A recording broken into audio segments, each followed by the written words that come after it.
I am John Davis Marshall, your lifestyle architect. Welcome to another episode of Wisdom to Wealth.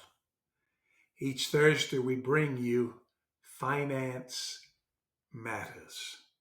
Please subscribe to this YouTube channel, comment and like this video, and share it with all of your friends everywhere you can. If my coaching can benefit your professional life, or my counseling can benefit your personal life, then extend your experience with me. You may reach out to me by way of my website. That's pms123.com. And while you're there, subscribe to the monthly magazine that I produce. It's called Matters because things do matter. Yes, things do matter. And from time to time, there are finance articles. There are articles about money and wealth. As a matter of fact, just about in every edition, there is somebody writing on finance matters. And while you're there, subscribe to Matters Magazine.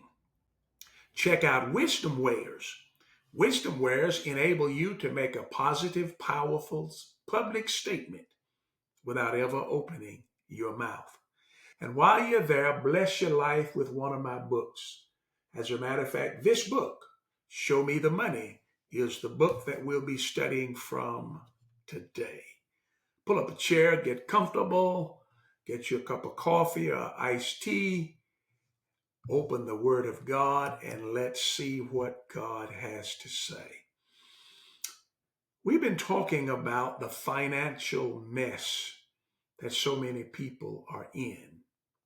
I am inclined to believe that it is over-exaggerated for political posturing, but that does not discount the pain of those who are financially suffering. And it doesn't dismiss the fact that some people are suffering because of reasons beyond their control. But then there are many who are suffering because of bad decisions that they've made. The last time we talked about how impulsive indulgence, the attitude of, I gotta have it. I gotta have it. But today we want to talk about impulsive impatience. Impulsive indulgence say, I gotta have it. Impulsive impatience says, I gotta have it now. Not only do I gotta have it, but I got to have it now. Jesus taught his disciples to stop worrying about their financial and economical standing. He reminded them how that God takes care of the birds. And since his disciples are more valuable than they, certainly God would not take care of the chickens and then starve his children. Read about that section, Luke chapter 12, verses 22 through 32. Creative advertising sparks the attitude with many consumers that leads to their financial ruin. You felt okay without what you did not have until you saw the advertisement. Remember, advertising is designed to stimulate a behavior. Advertising is designed to get you up off the sofa, walk yourself into the mall, pick up this item, and put it on your charge card, even when you cannot afford it. So creative advertising. In other words, there are people who study how to trigger you to buy more, better, different things. And some of those are things that you don't need. Yes, creative advertising sparks the attitude that leads many people into financial ruin. Advertising ignites the attitude of impulsive impatience. That attitude of, not only do I have to have it, I have to have it now. And as soon as that advertisement slides across the screen for the new gadget, another advertisement replaces it with a different type of charge card to help you to pay for it. But there is no screen showing you the struggle that you might have to go through to pay for what you didn't even need, especially when the interest is added to it. See, the children of Israel, God's chosen people, left Egypt on their way toward the promised land. Later, Moses had died, and God had crowned Joshua as their new leader. Joshua chapter 1 and verse 2. And God renewed his promises to Joshua, reminded them of the favor that God said, I'm going to favor you just like I promised to favor Moses. Listen to what God said.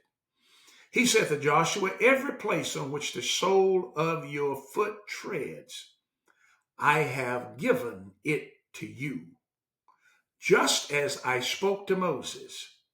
From the wilderness and this Lebanon, even as far as the great river, the river Euphrates, all the land of the Hittites, as far as the great sea, toward the setting of the sun, will be your territory. No man will be able to stand before you all the days of your life. Just as I've been with Moses, I will be with you. I will not fail you or forsake you. Now, this is God's promise. Now, notice all of those promises. But then he said to them, be strong and courageous, for you shall give this people possession of the land, which I swore to their fathers to give them. Only be strong and very courageous. Be careful to do according to all the law which Moses, my servant, commanded you. Do not turn from it to the right or to the left, so that you may have success wherever you go. This book of the law shall not depart from your mouth, and you shall meditate on it day and night, so that you may be careful to do according to all that's written in it. For then you will make your way prosperous, and you will have success. Have I not commanded you? Be strong and courageous. Do not tremble or be dismayed, for the Lord your God is with you wherever you go. I've just read Joshua chapter 1, verses 3 through 9. Notice God promised them success and prosperity before they entered the city of Jericho that stood between them and the promised land. God reminded them that the items within the city were under a curse and they belonged to the Lord. And he warned them, don't covet those items. Spare Rahab and her household, but when you go into the city of Jericho, don't get any of that gold and silver. Leave that stuff alone. But guess what? The temptation was too great for a man named Achan. He couldn't resist, and he stole what God told them to leave alone. And they went up the next day and they lost the battle. A number of people died. They found themselves in a defeated position. Why? They didn't do what God said. Why? Because there was an attitude of impulsive impatience. God said, I'm going to bless you. I'm going to make you successful. You're going to enjoy prosperity. But they couldn't wait. That attitude of, I gotta have it now. That attitude of, I gotta have it now, will keep you in financial ruin. Are you where you are because of that attitude? My friend, that attitude of impulsive impatience will keep you poor. Remember, I'm your lifestyle architect. If my coaching can benefit your professional life or my counseling can benefit your personal life, then extend your experience with me by way of my website. When you go to my website, order yourself a copy of this book entitled Show Me the Money, 7 Exercises That Develop Economic Strength. You'll be able to expand on what you've heard in this section today. You'll be able to subscribe to Matters Monthly Magazine. You'll be able to check out Wisdom Wares, which will enable you to make a positive, powerful public statement without ever opening your mouth.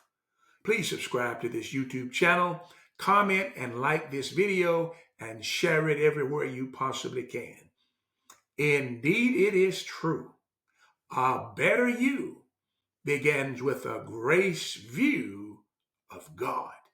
That's why we want you to be gripped in His grace and mesmerized by His mercy.